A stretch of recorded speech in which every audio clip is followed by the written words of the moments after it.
Hello guys, जय हिंद, जय भारत, वंदे मातरम। एक बार फिर से हाजिर हैं हम आपके लिए लेकर के 26 जुलाई 2022 ट्यूसडे की फर्स्ट शिफ्ट के सारे क्वेश्चंस जो हमें मिले हैं वो बटोरने का प्रयास किया है। काफ़ी बच्चों से डिस्कस के बाद, फिल्टर करने के बाद में मैं आपको क्वेश्चंस दे रहा हूँ, इसलिए श्योरिटी मैक्सिमम है कि यही क्वेश्चंस आपके इस शिफ्ट में पूछे गए थे। Should we start right now? Yes of course. तो चलिए शुरू करते हैं गाइस। पहला क्वेश्चन देखिए, a collection of flowers, a collection of flowers और a bunch of flowers for collection और सम काइंड ऑफ थिंग, इसको हम कह सकते हैं बकी। क्या कह सकते हैं भाई? बकी। बुकी। ये क्वेश्चन देखिए अपनी टेस्ट सीरीज नंबर 8 में एज इट इज मैं आपको दिखा देता हूँ। टेस्ट नंबर 8 से पूछा गया था ये क्वेश्चन। और ये कहाँ पे आया था देखिए guys, this question belongs to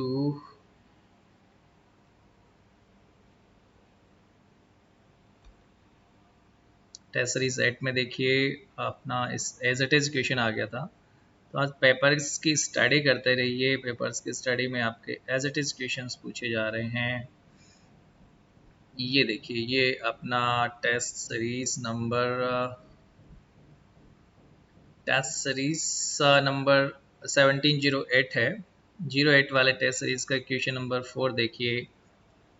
Select the most appropriate word for the given group of words. A group of flowers question था और इसका आंसर था बुकी।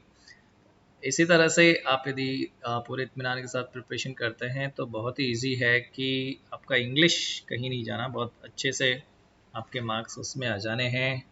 और अगले क्वेश्चन की बात करते हैं तो देखिए, Many a man has tried to leave the hole. Next question है, many a man has tried to leave the question.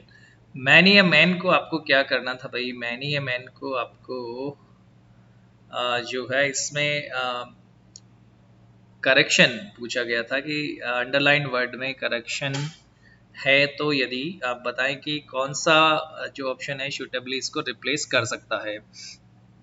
Many a man पढ़ा हुआ है हमारा, मैनी मैनी ए मैन दोनों ही पढ़ा हुआ है।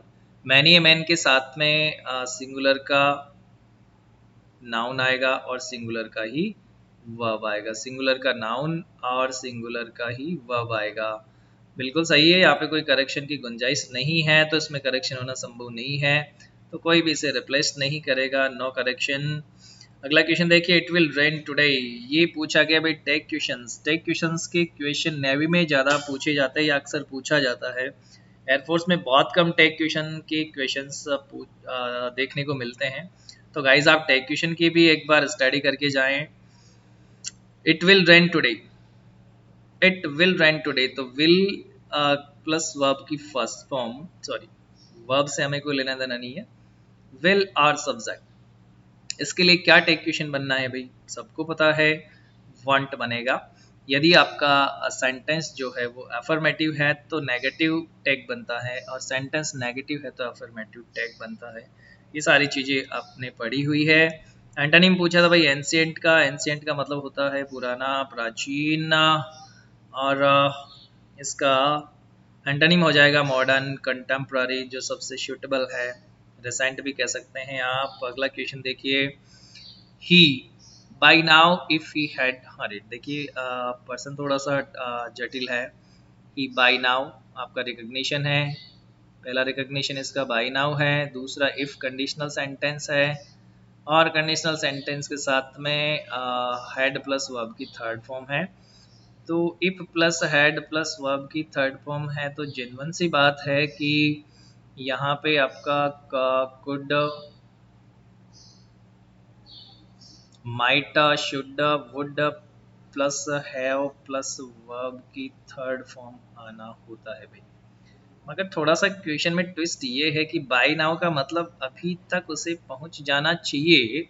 यदि वो जल्दी गया होता तो पहुंच जाना, अभी तक प्रेजेंट की बात कर रहे हैं, तो ये जो इफ वाली कंडीशन है ये एप्लीकेबल नहीं होगी। प्रेजेंट का कोई भी मॉडल आपको देखना होता है वुड प्रेजेंट नहीं होगा, कुड प्रेजेंट नहीं होगा, माइट प्रेजेंट नहीं होगा, शुड प्रेजेंट होगा, वही तो शुड आंसर होगा। ये थोड़ा सा टिपिकल क्वेश्चन आया था। आबा had the telegram she cried, read sorry आबा read the telegram she cried, मतलब जैसे ही आभा ने टेलीग्राम पढ़ा तो वो रोने लगी। तो एज सुन एज बिल्कुल सुटेबल आपका इसमें कंजक्शन रहेगा। अगला देखिए क्वेश्चन था, प्लूरल पूछा था भाई गूज का, जैसा कि आपको पढ़ाया हुआ है डबल ऑफ फैक्टर है जो कि किस में चेंज हो जाता है भाई, गीज में चेंज हो जाएगा। फूट फीट टूथ टीथ गूज गीज।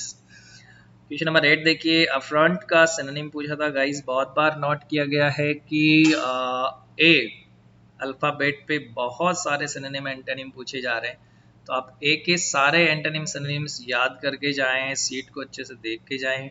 अफ्रंट का मतलब होता है भाई किसी की इंसल्ट करना, बेइज्जती करना, और इसे अफेंड कह सकते हैं, आउटरेज कह सकते हैं, इंसल्ट कह सकते हैं। इसका एंटोनिम हो जाएगा भाई प्रेज करना, अपलाउड करना, अप्रिशिएट करना। अगला क्वेश्चन देखिए, स्पेलिंग पूछा था मैनवर का।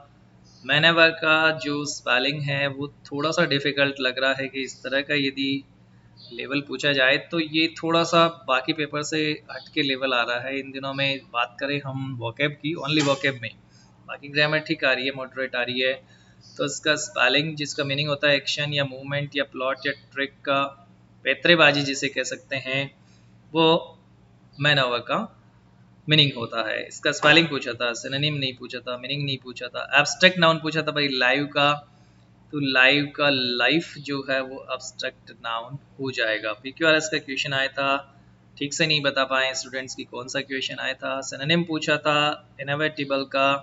इनोवेटेबल का सिनोनिम होगा भाई जिसको अवॉइड नहीं कर सकते, जिसको टाला नहीं जा सके, जिसको छोड़ा नहीं जा सके। तो अनअवॉइडेबल इसका सिनोनिम हो जाएगा, इनएस्केपेबल इसका सिनोनिम हो जाएगा।